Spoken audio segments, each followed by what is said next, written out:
Hello everyone, welcome to another video of the Japanese language series. My name is Akshat Tava and I welcome all of you on my YouTube channel Learn with Akshat.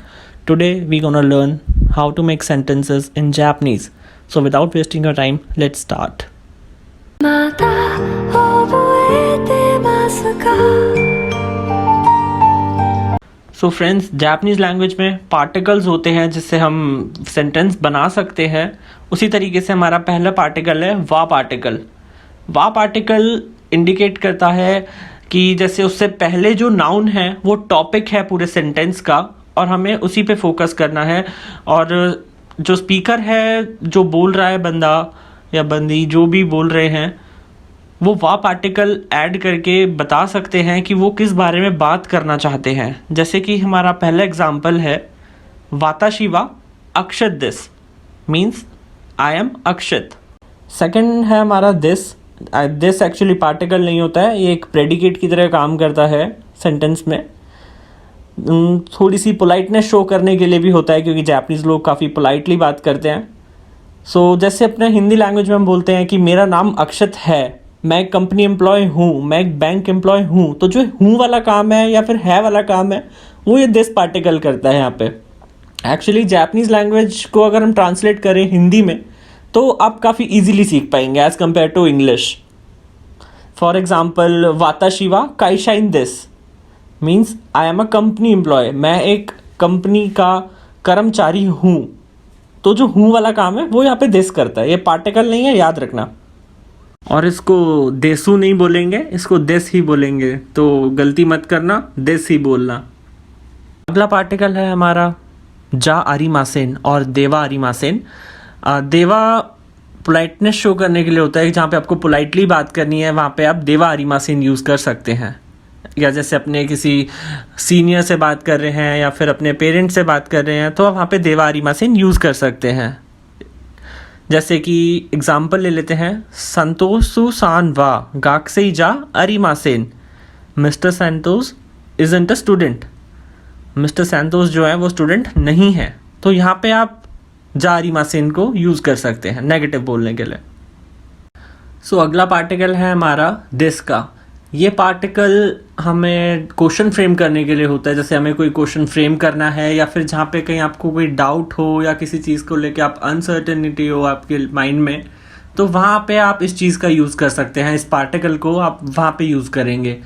जैसे हम example लेते हैं मीरा सानवा America Jin this का, कि मीरा सान जो है वो अमेरिकन है क्या.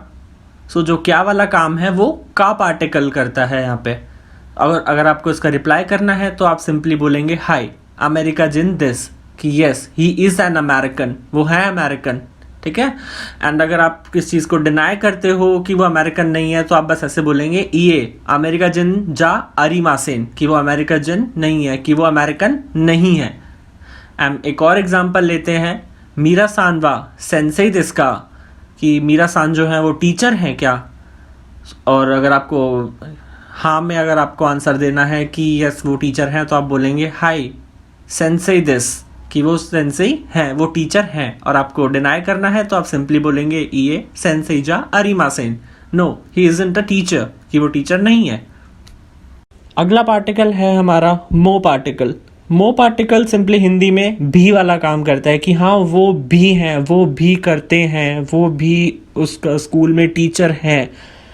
सो एग्जाम्पल लेते हैं इसका, मीरा सानवा काइशाइन दिस गुप्ता सानमो काइशाइन दिस, कि मिस्टर मिलर जो है वो एक कंपनी एम्प्लॉय हैं और जो मिस्टर गुप्ता है वो भी कंपनी एम्प्लॉय हैं.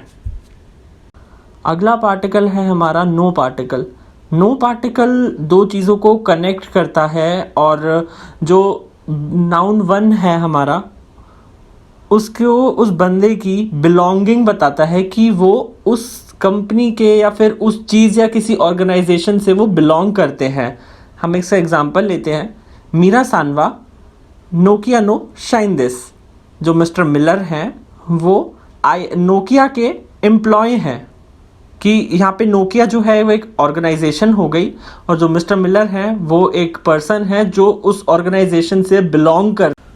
अगला पार्टिकल है सान. एक्चुअली ये पार्टिकल नहीं है, ये सिर्फ एक सफिक्स होता है जो रिस्पेक्ट शो करने के लिए होता है.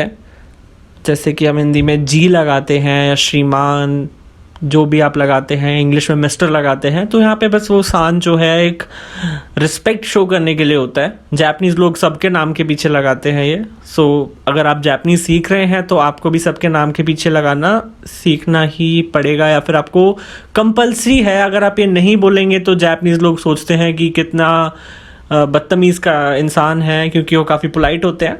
सो ये चीज़ याद रखना, keep this thing in your mind.